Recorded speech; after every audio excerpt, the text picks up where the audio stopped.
प्यारे बच्चों, कोविड-19 के कारण आप सभी अपने अपने घरों में रहकर ही अपनी पढ़ाई कर रहे हैं। ऐसे समय में आप अपनी पढ़ाई को रोचक तरीके से सीख समझ सकें, इसके लिए झारखंड सरकार द्वारा प्रस्तुत किया जा रहा है हमारा दूरदर्शन हमारा विद्यालय कार्यक्रम। इसके माध्यम से आप प्रत्येक दिन सोमवार से शुक्रवार तक पूर्वाह्न 10 से 12 तथा अपराह्न 1 से 2 बजे तक अपनी अपनी कक्षाओं के अनुरूप कार्यक्रम देख सकेंगे।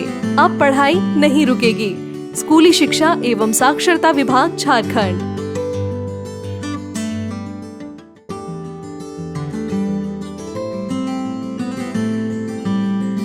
जोहार, JCERT की डिजिटल शाला में आपका स्वागत है। आज के सत्र में हम कक्षा 8 के विज्ञान विषय के पाठ सूक्ष्म जीव के बारे में जानेंगे। नमस्कार, जोहार। पिछले पाठ में हम लोगों ने देखा सूक्ष्म जीव क्या है। सूक्ष्म जीव हमारे मित्र के रूप में कैसे मदद करते हैं दवा बनाने में, अल्कोहल या शराब बनाने में, ब्रेड बनाने में इत्यादि अनेक तरह की मदद वे हमें करते हैं। आज इस कक्षा में हम जानेंगे कि सूक्ष्म जीव हमारे शत्रु कैसे हैं। सूक्ष्म जीव रोगों के कारक के रूप में, जैसे बहुत सारे रोग हैं जो सूक्ष्म जीव द्वारा फैलते हैं और इन रोगों में कुछ संचरणीय रोग हैं। जैसे कुछ रोग एक दूसरे से फैलते हैं, लेकिन कुछ रोग वो फैलते नहीं हैं। जैसे हैजा, ये एक जीवाणु के द्वारा होता है और एक व्यक्ति में होने के बाद दूसरे व्यक्ति में ये संचरित हो जाता है। इसी प्रकार से चेचक विषाणु से होता है और एक व्यक्ति के होने के बाद दूसरे व्यक्ति में भी हो जाते हैं, लेकिन कुछ संचरणीय नहीं है। जैसे मलेरिया, ये संचरणीय नहीं है क्योंकि मलेरिया प्लाज्मोडियम से फैलता है और जब मादा एनोफिलीज ऐसे व्यक्ति को जिसमें मलेरिया के वो जीवाणु या मलेरिया के वो रोगाणु होते हैं, वो उसके मुख के द्वारा वो उसके शरीर में चला जाता है और फिर जब दूसरे व्यक्ति को वो काटती है मादा एनोफिलीज मच्छर, तो मलेरिया दूसरे व्यक्ति को हो जाता है। लेकिन उसके टच से या खांसने से या छींकने से या पानी द्वारा इसमें कोई संचरण नहीं होता है। अगर आज के परिप्रेक्ष्य में हम लोग देखें तो जो कोरोना वायरस है ये भी संचरणीय है। आप देख रहे होंगे लोग मास्क पहन करके घूम रहे हैं और सोशल डिस्टेंसिंग, सामाजिक दूरी बना करके रखे हैं। क्योंकि जब हम लोग खांसते या छींकते हैं तो 1.5 से 2 मीटर तक वह छींक के जो छोटी छोटी सूक्ष्म बूंदें हैं जल की, जिसको ड्रॉपलेट कहा जाता है, वे ड्रॉपलेट या सूक्ष्म जल कण 2 मीटर 1.5 मीटर तक जाता है। इसलिए लोगों से दूरी अगर हम बनाए रखें तो इस रोग का संचरण की संभावना बहुत कम होती है। इसलिए बच्चों, आप जानते ही होंगे फ़ोन पे, रेडियो पे, टेलीविज़न पर इन सारी चीज़ों के द्वारा हमको जानकारी समय समय पर दी जा रही है और लगातार दी जा रही है। इसलिए इस तरह के संचरणीय रोगों से बचने के लिए हमें ये दूरी बना करके रखना या मास्क पहन करके रखना और साबुन से हाथ धोना, ताकि अगर वायरस हमारे हाथ में, जैसे हम लोग बहुत सारे चीज़ों को पकड़ते हैं, हैंडल पकड़ते हैं, किसी का सीट पकड़ते हैं, किसी का शरीर से टच होता है, तो उसके द्वारा अगर हाथों में चला आए तो जब साबुन से हाथ धोते हैं तो ये वायरस, कोरोना या कोविड-19 जो वायरस है वह धुल जाता है और नष्ट हो जाता है वो वायरस। तो इस तरह से इस पर हम लोगों को ध्यान देना चाहिए। चूँकि अभी कोरोना का कोई टीका निकला नहीं है, लोग प्रयासरत हैं। उम्मीद है कि इसके टीके जब निकल जाएंगे तो फिर हम लोग सहज भाव से जी पाएंगे। इसके आगे सूक्ष्म जीवों के कारण होने वाले जो रोग हैं, इसमें बहुत सारे रोग हैं सूक्ष्म जीवों से, जैसे हैजा है, चेचक है, मलेरिया है। इस तरह से अनेक प्रकार के रोग हैं, डेंगू है, कई प्रकार के रोग हैं जो सूक्ष्म जीवों से यह रोग होते हैं। मानव में रोग उत्पन्न करने वाले जो सूक्ष्म जीव हैं उसमें मुख्यतः जीवाणु है और विषाणु है। जैसे सर्दी हो जाती है, सर्दी में क्या होता है, सर्दी वायरस के द्वारा होता है या विषाणु के द्वारा होता है, और जब हमारे शरीर में वे विषाणु प्रवेश कर जाते हैं तो वो सक्रिय हो जाते हैं, और जब हम लोग सर्दी के दौरान, खांसी के दौरान खांसते हैं या छींकते हैं तो मुंह से जो ड्रॉपलेट, पानी के जो छोटी छोटी बूंदें बाहर जाती हैं तो वे 1.5 से 2 मीटर तक जाती हैं और किसी दूसरे व्यक्ति के अंदर फिर प्रवेश कर जाता है, और उसके अंदर भी वो एक्टिवेट हो जाता है, सक्रिय हो जाते हैं वो वायरस, और उस व्यक्ति में भी वो संक्रमण हो जाता है। इस तरह से कुछ ऐसे भी रोग हैं जो जीवाणु के द्वारा होता है, जैसे हैजा जो है वो विब्रियो कॉलेरी नामक का एक जीवाणु है जिसके द्वारा ये फैलता है। ये जल के द्वारा फैलता है और वायु के द्वारा फैलता है। कुछ ऐसे भी रोग हैं जो टच या स्पर्श करने से या छूने से फैलता है, जैसे कोई चर्म रोग जैसे कुछ रोग हैं। वो रोग जो हैं वो टच या स्पर्श से ये रोग फैलते हैं। इसके अतिरिक्त आपको एक जानकारी मैं दे दूं, ट्यूबरक्लोसिस या टीबी की बीमारी जो है, ट्यूबरक्लोसिस या क्षय रोग, ये टीबी या क्षय रोग जो है, ट्यूबरक्लोसिस, यह भी जीवाणु के द्वारा होता है और हर वर्ष 1 मिलियन लोगों को यह रोग भारत में होता है। इस तरह से कई प्रकार के ऐसे रोग हैं जो सूक्ष्म जीवों के द्वारा होते हैं। इसी तरह से पौधों में भी सूक्ष्म जीव के द्वारा रोग होते हैं। आप देखे होंगे धान के पौधे में, धान का जब पौधा बढ़ जाता है तो उसमें देखेंगे आप पीला पड़ने लगता है, वो पत्तियाँ जो हरी पत्तियाँ हैं वो पीले रंग के पड़ने लगते हैं। तो उस समय उसमें एक रोग, एक कवक के द्वारा वह रोग फैलाया जाता है जिसके कारण वो पीले पड़ जाते हैं। इसके अतिरिक्त अभी पिछले कक्षा में जो हम लोगों ने देखा, ये इस पौधे में ये जो है ये भी एक प्रकार का फंगस है जो इस पौधे में ये पैदा हो गया है।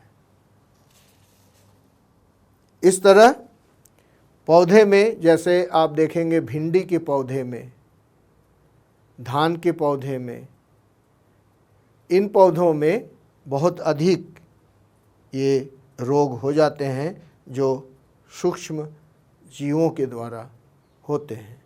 स्क्रीन पर आप देख रहे हैं जंतुओं में रोग उत्पन्न करने वाले सूक्ष्म जीव। इस सारणी में आप देखिए मानव रोग, रोग कारक सूक्ष्म जीव, संचरण के कारक और बचाव के उपाय, जो सामान्यतया बचाव का उपाय है। जैसे क्षय रोग हम लोग जो चर्चा कर रहे थे, वो जीवाणु के द्वारा फैलता है, जो ट्यूबरकुलोसिस नाम के लिए जाना जाता है।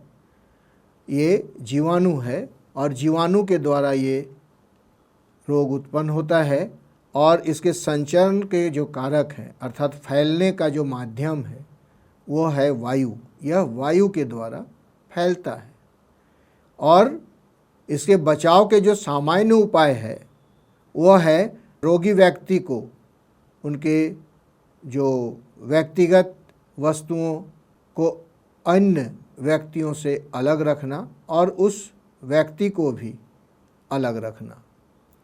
खसरा ये वायरस से उत्पन्न होने वाला जीव है।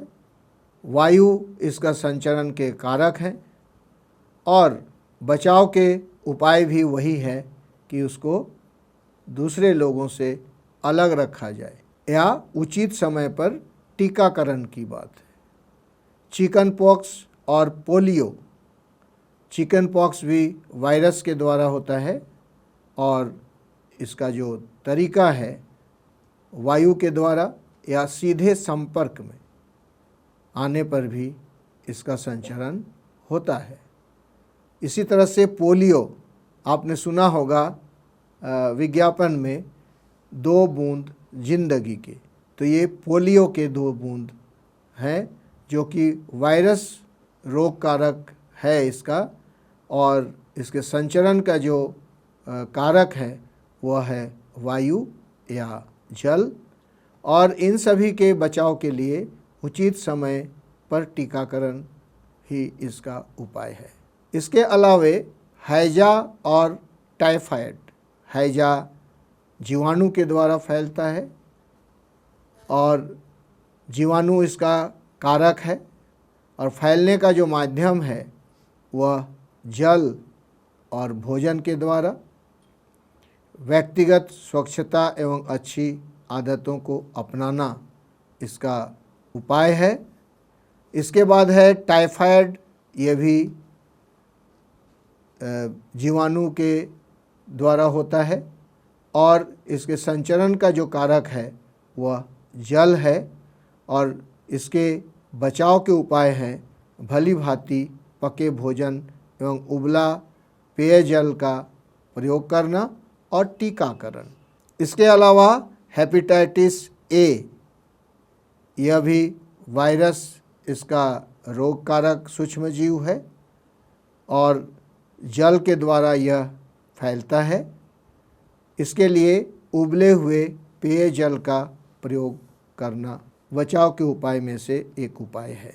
मलेरिया जो कि प्रोटोजोआ इसका रोग कारक सूक्ष्म जीव है और यह मच्छर के द्वारा होता है। जैसे हमने पहले भी इसका जिक्र किया कि जब मलेरिया रोगी वाले व्यक्ति को कोई मच्छर काट लेती है और वो मादा एनोफिल मच्छर होता है, उस मच्छर के द्वारा काट लेने पर वो मलेरिया का जो परजीवी है, जो प्रोटोजोआ है, वो स्वस्थ व्यक्ति के रक्त संचरण में चला जाता है और उस व्यक्ति को भी मलेरिया हो जाता है।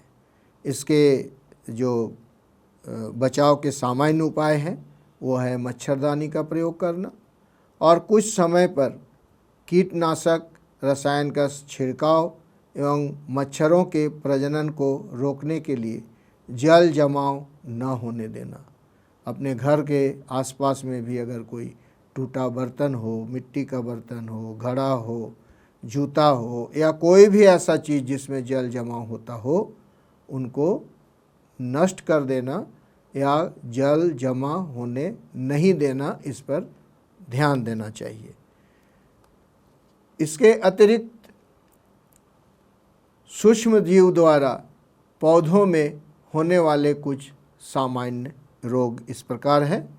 जो पादप रोग हैं वो हैं नींबू कंकर। जिस सूक्ष्मजीव के द्वारा होता है वह है जीवाणु, और संचरण का जो तरीका है वो है वायु। इसके अतिरिक्त गेहूं की रस्ट, जो कि कवक सूक्ष्मजीव द्वारा होता है, और संचरण का तरीका है वायु एवं बीज, अर्थात जिस गेहूं में रस्ट नामक रोग हो गया है, उस बीमारी वाले गेहूं के बीज से अगर हम लोग फिर से नया पौधा लगाने की कोशिश करें तो उसमें भी रस्ट की बीमारी हो जाती है। इसके अलावा है भिंडी की पीत।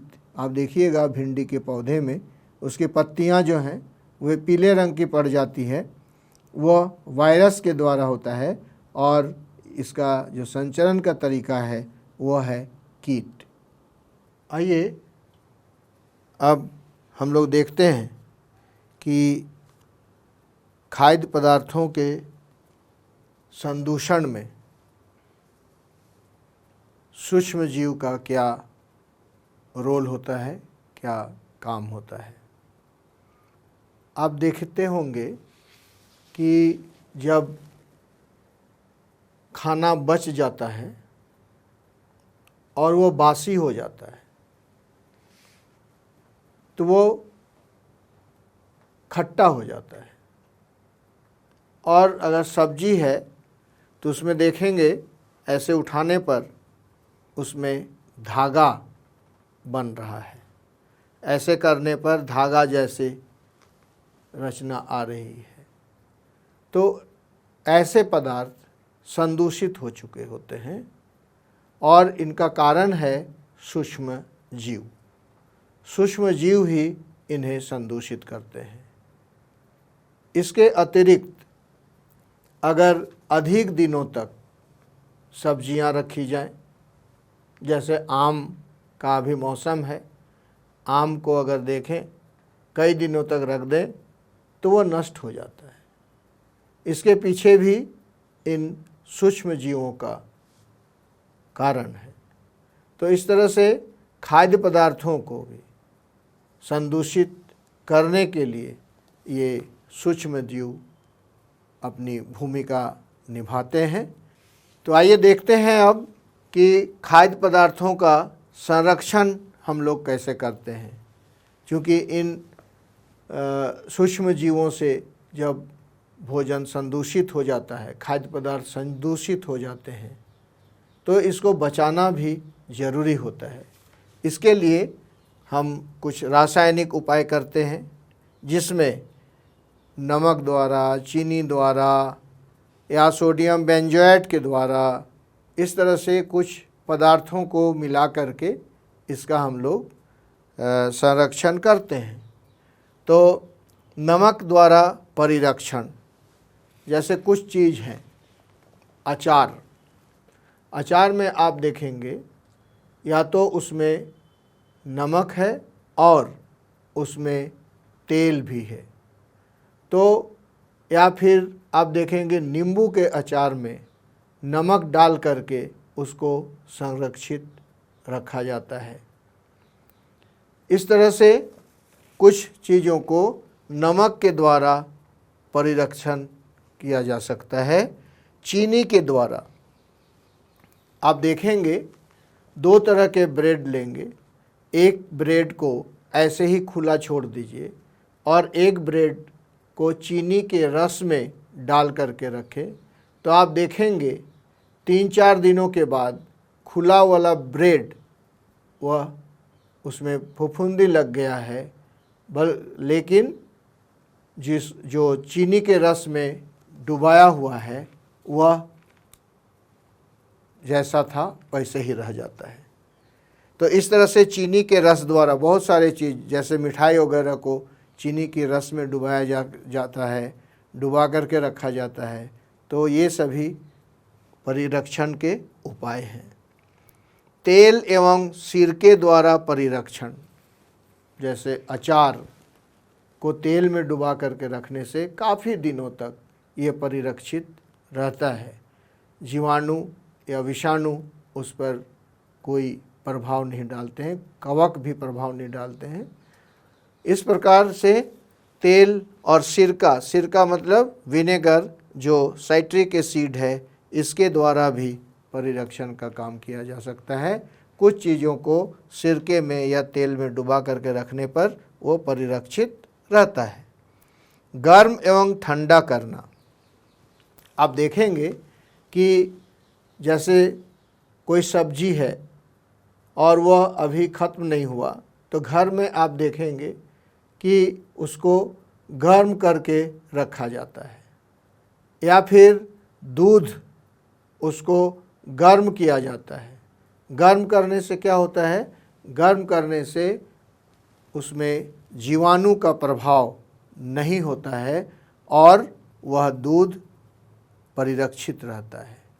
इसी तरह से ठंडा करने की बात जहाँ तक है, रेफ्रिजरेटर जो होता है, उस रेफ्रिजरेटर में क्या होता है कि उन वस्तुओं को जो उसके अंदर रखा जाता है उन्हें ठंडा रखा जाता है। ठंडा रखने से वह परिरक्षित रहता है, नष्ट नहीं होता है।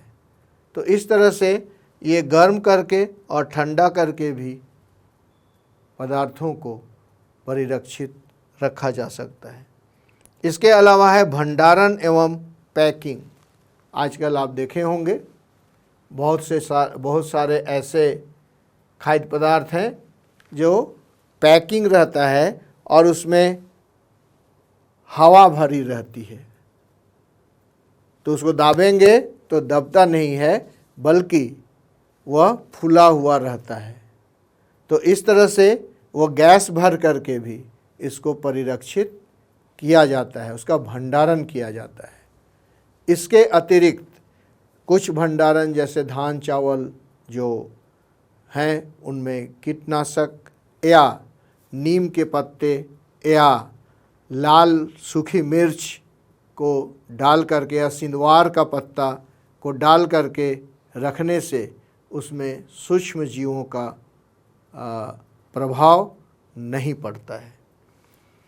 पैकिंग में आप देखते होंगे दूध का जो पैकिंग होता है या दूध को जो रखा जाता है पौष्टिरीकृत, उसमें क्या किया जाता है कि उसको एकाएक गर्म किया जाता है और एकाएक ठंडा किया जाता है, जिससे वह काफ़ी समय तक वह परिरक्षित रहता है, उसमें जीवाणु का प्रभाव नहीं पड़ता है। और ऐसे दूध को जो पौष्टिरीकृत दूध होता है उस दूध को हम बिना उबाले भी पी सकते हैं।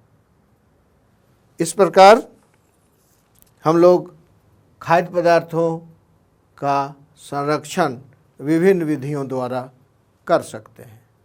अब हम लोग देखेंगे नाइट्रोजन चक्र। वायुमंडल में नाइट्रोजन की मात्रा 78% होती है।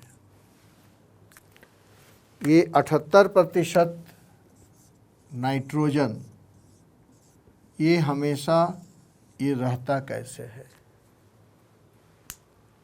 वायुमंडल में इसकी मात्रा सीमित क्यों होती है? क्यों 78% ही यह रहता है? इसके बारे में अगर थोड़ा सोचें तो यह हम पाते हैं कि वायुमंडल में नाइट्रोजन का एक चक्र चलता है और इस नाइट्रोजन चक्र को हम लोग इस तरह से देख सकते हैं। ये वायुमंडलीय नाइट्रोजन जो कि 78% होता है, ये वायुमंडल में ऑक्सीजन नाइट्रोजन, वायुमंडल का जो नाइट्रोजन है उस नाइट्रोजन का सीधे तौर पर हम लोग उपयोग नहीं कर पाते हैं। हम लोग उसको अप्रत्यक्ष रूप से नाइट्रोजन का उपयोग करते हैं, क्योंकि जीव द्रव्य में, केंद्रक द्रव्य में नाइट्रोजन की मात्रा होती है। तो यहाँ वायुमंडल में जो नाइट्रोजन होता है और जब बिजली चमकती है तो तड़ित द्वारा नाइट्रोजन का स्थिरीकरण होता है और यहाँ से ये मिट्टी में उपस्थित नाइट्रोजन के यौगिक बनाते हैं। अर्थात जो नाइट्रोजन स्थिरीकरण होता है वह मिट्टी में नाइट्रोजन के यौगिक के रूप में ये उपस्थित होते हैं। इसी तरह से एक दूसरा रास्ता जो है वो वायुमंडलीय नाइट्रोजन जीवाणु एवं नीले हरे शैवाल द्वारा स्थिरीकरण होता है। ये भी एक तरीका है कि नाइट्रोजन को स्थिर करके रखें। और जब ये जीवाणु द्वारा स्थिर नाइट्रोजन को नाइट्रोजनी यौगिकों में परिवर्तित कर देते हैं। कौन? ये नीले हरे जीवाणु के द्वारा ये भी नाइट्रोजन के यौगिक के रूप में ये स्थिर करते हैं। यहाँ से जो जीवाणु हैं वे जीवाणु, और इस मिट्टी में जो उपस्थित नाइट्रोजन के यौगिक हैं ये पेड़ पौधों के द्वारा अवशोषित होता है और पेड़ पौधों के द्वारा अवशोषित होने के बाद इन पेड़ पौधों के भागों को जंतुओं द्वारा खाया जाता है। जंतु इन भागों को खाते हैं पेड़ पौधे के, और वह जब उत्सर्जित एवं जीवों की मृत्यु द्वारा उत्पन्न नाइट्रोजन अपशिष्ट, तो यहाँ पर जो उत्सर्जन की क्रिया होती है या जब जीव की मृत्यु होती है तो उसके शरीर में जो नाइट्रोजन उपस्थित रहता है या उत्सर्जन के द्वारा जो नाइट्रोजन होता है जो अपशिष्ट के रूप में जाता है, निकलता है, वह भी मिट्टी में उपस्थित नाइट्रोजन के यौगिक के रूप में रहता है। और ये मिट्टी में उपस्थित नाइट्रोजन के यौगिक जीवाणु द्वारा नाइट्रोजन यौगिकों का गैसीय नाइट्रोजन में परिवर्तन, अर्थात यहाँ से ये फिर जीवाणु के द्वारा उन्हें गैस के रूप में, नाइट्रोजन गैस के रूप में बदल दिया जाता है और वह फिर से वायुमंडल में पहुंच जाता है। इस तरह से बच्चों हम लोगों ने देखा कि वायुमंडल का नाइट्रोजन किस तरह से उपयोग होते हुए फिर से वायुमंडल में पहुंच जाता है। इसी को कहा जाता है नाइट्रोजन चक्र। तो बच्चों आज हमने इस कक्षा में सीखा कि सूक्ष्म जीव हमारे लिए शत्रु कैसे हैं, कैसे रोग उत्पन्न करते हैं, किन किन रोगों को उत्पन्न करते हैं। यही नहीं, पेड़ पौधों में भी ये कैसे रोग उत्पन्न करते हैं और नाइट्रोजन का स्थिरीकरण कैसे होता है, नाइट्रोजन का चक्र क्या है। इसके अतिरिक्त हमारे जो भोज्य पदार्थ हैं उनको खराब कौन करते हैं, उन्हें सड़ाते कौन हैं, और हमारे वातावरण में जो गंदगियां होती हैं उन गंदगियों को साफ कौन कर देता है। इसके अतिरिक्त हम भोज्य पदार्थों को इन सूक्ष्म जीवों से कैसे बचाते हैं, कैसे संरक्षित रखते हैं, इसके बारे में हम लोगों ने जाना। तो आज की कक्षा में इतना ही, फिर अगली कक्षा में मिलते हैं। इस प्रसारण से संबंधित सुझाव, अपने प्रश्न इत्यादि आप हमें jcerg@gmail.com तथा टोल फ्री नंबर 1800 5728 585 पर संपर्क कर सकते हैं।